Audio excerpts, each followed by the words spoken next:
Thank you for joining us this morning. We're going to read from Psalm 51. And we want to study a lesson with you this week about being restored back to fellowship with God. And we're mainly talking this week about those that are children of God, those that are saved. And yet at the same time, as we've already mentioned, we live in a sinful body. We can be overcome by the flesh. And the only remedy for that is to be restored back to God through Jesus. Now, we're reading a psalm written by a man that had experienced loss of fellowship with God.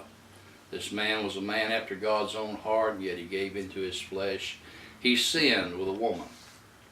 And not only that he plotted to take her husband, send her husband to battle to be killed so he could take her for his wife, to try to hide his sin.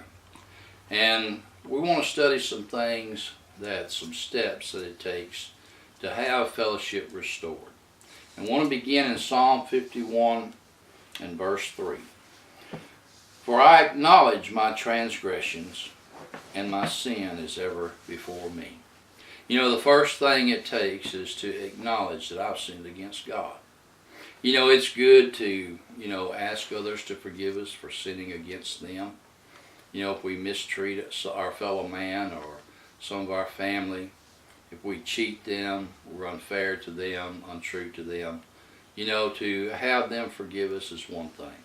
But he said here, I acknowledge my transgression, and my sin is ever before thee. Sin has to be personal between us and God. We have to come to the place to realize I have sinned against him.